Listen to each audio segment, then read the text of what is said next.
नमस्कार आप सभी को। आज ये सेकंड वीडियो है क्लास 10th की स्टाइल्स के ऊपर। आज का क्वेश्चन जो ये है स्टाइल्स को अप्लाई करने के लिए स्टेप्स बताएं। ये इंपॉर्टेंट क्वेश्चन है, सेट 1 में आया हुआ है। तो क्या स्टेप्स होते हैं? सबसे पहला हम उस डॉक्यूमेंट को चुनेंगे जिस पे हम फॉर्मेट करना चाहते हैं। दूसरा, हम उसके चयनित टेक्स्ट को मतलब जिस भी हिस्से को हमें फॉर्मेट करना है उसको चुनकर हम स्टाइल बार पर क्लिक करेंगे। तीसरा, स्टाइल की एक लिस्ट दिखाई देगी और उस पे स्टाइल लागू करने के लिए हम उस पे डबल क्लिक कर देंगे। ठीक। नेक्स्ट क्वेश्चन है फाइल फॉर्मेट। ये भी इंपॉर्टेंट क्वेश्चन है, इसे विस्तार से बताइए। फाइल फॉर्मेट क्यों हमें अप्लाई करने की जरूरत पड़ती है?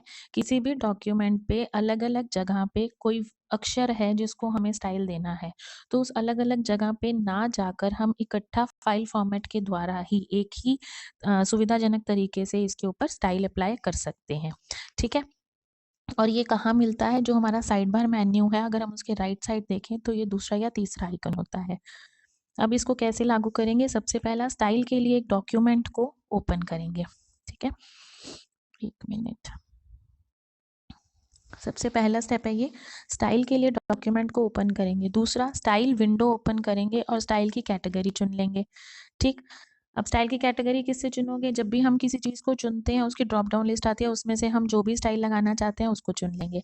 अब फाइल फॉर्मेट बटन को हम सेलेक्ट करेंगे। नेक्स्ट, चयनित स्टाइल को अप्लाई करने के लिए माउस बने डिजायर्ड लोकेशन पर ले जाएंगे और क्लिक करेंगे। हम माउस को उस जगह पे ले जाएंगे जिस भी टेक्स्ट को हमें चयनित करना है। ठीक है, और उस पर क्लिक करेंगे। फोर्थ स्टेप हो गया।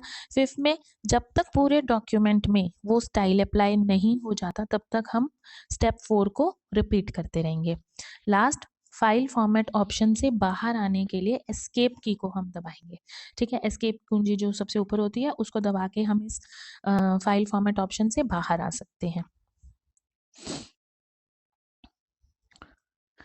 नेक्स्ट है आपका, एक नया स्टाइल किस प्रकार क्रिएट होता है? किसी भी एक नए स्टाइल को क्रिएट करने के लिए आपके पास दो ऑप्शंस होते हैं। सबसे पहला फ्रॉम सिलेक्शन और दूसरा होता है using drag and drop.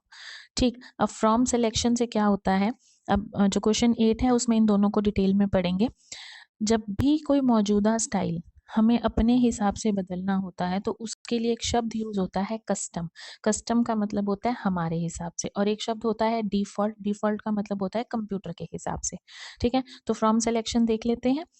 From selection के लिए क्या होता है? स्टाइल मेन्यू की कैटेगरी को हम चुनेंगे नई स्टाइल बनाने के लिए। फिर स्टाइल एक्शन बटन से न्यू स्टाइल पर क्लिक करेंगे। देखिए ये है, ये जो स्टाइल है आपको 3 तरह के मिलते हैं, इन तीनों को ही आगे डिस्कस करेंगे। New style from selection, update selection style and load style. ठीक। तो इसमें पहले स्टेप में हम इस स्टाइल में से पहले वाले न्यू स्टाइल फ्रॉम सिलेक्शन को चुनेंगे। अब स्टाइल एक्शन बटन से न्यू स्टाइल पर क्लिक कर देंगे। अब इस न्यू स्टाइल पे हमने क्लिक कर दिया।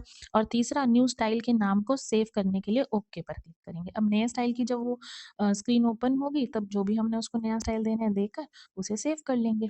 ठीक। अगला है drag and drop. Drag and drop में क्या होता है कि नया स्टाइल जब हम बनाते हैं तो हम उसे ड्रैग एंड ड्रॉप, जो ये माउस का फंक्शन है, खींच कर उसको वहां जब हम छोड़ेंगे तो वो अप्लाई हो जाएगा। ठीक है, उसके लिए क्या क्या है स्टेप्स देख लीजिए। पहला स्टेप है डॉक्यूमेंट से टेक्स्ट का चयन करेंगे। दूसरा, स्टाइल मेन्यू के टॉप में स्थित बटन से स्टाइल बनाने के लिए चुनेंगे, वही सबसे पहला हम चुनेंगे।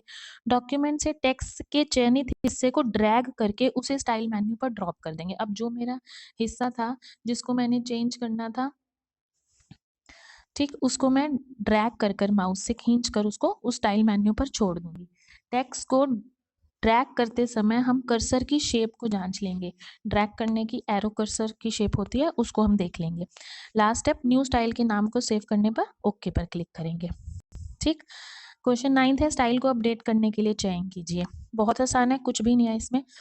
आपको ये जो ऊपर दिखाया था मैंने, ये जो सेकंड ऑप्शन है अपडेट सेलेक्ट स्टाइल, आपको बस इसी को ही चुनना है।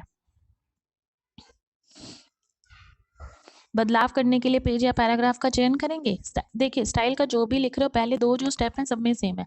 स्टाइल मेन्यू पर जाएंगे, बटन पर क्लिक कर देंगे, तीसरे में आपका क्वेश्चन वाला उत्तर हो जाएगा जो आपको क्वेश्चन में करना है। ठीक, अपडेट सेलेक्ट स्टाइल पर क्लिक करेंगे। 10th क्वेश्चन है, टेम्पलेट या डॉक्यूमेंट से स्टाइल को किस प्रकार लोड किया जा सकता है। टेम्पलेट क्या होते हैं, हमारे हिसाब से बनाए हुए डिजाइन्स, हम अपने हिसाब से बना लेते हैं, उसे पहले से ही बना के रख लेते हैं ताकि हमारा समय नहीं बर्बाद हो। ठीक है, तो अब इसके लिए क्या करोगे, स्टाइल मेन्यू में लोड स्टाइल पर क्लिक करेंगे, या लोड स्टाइल का डायलॉग बॉक्स ओपन करेगा, फिर उस स्टाइल को कॉपी करने के लिए उसे सेलेक्ट करेंगे, ओके पर क्लिक करेंगे। ठीक है, जैसे बोलते हैं बस वैसे ही स्टेप्स क्रिएट हो जाते हैं। लास्ट क्वेश्चन है इसका, किसी भी डॉक्यूमेंट के डिफॉल्ट स्टाइल के बारे में बताइए। डिफॉल्ट स्टाइल क्या होता है, जो पहले से बना होता है, कि जब भी हम कोई नया डॉक्यूमेंट खोलते हैं उसमें जो भी लिखाई आती है, जो भी साइज आता है, वो डिफॉल्ट होता है, कंप्यूटर द्वारा पहले से ही बनाया जाता है, उसे हम डिफॉल्ट स्टाइल बोलते हैं और इसे हम बदल सकते हैं। ठीक है, ये स्टाइल्स के इंपॉर्टेंट 11 क्वेश्चन थे, उम्मीद है आपको समझ आई होगी। नेक्स्ट वीडियो में हम इसके एमसीक्यूज और फिलअप्स डिस्कस करेंगे। धन्यवाद।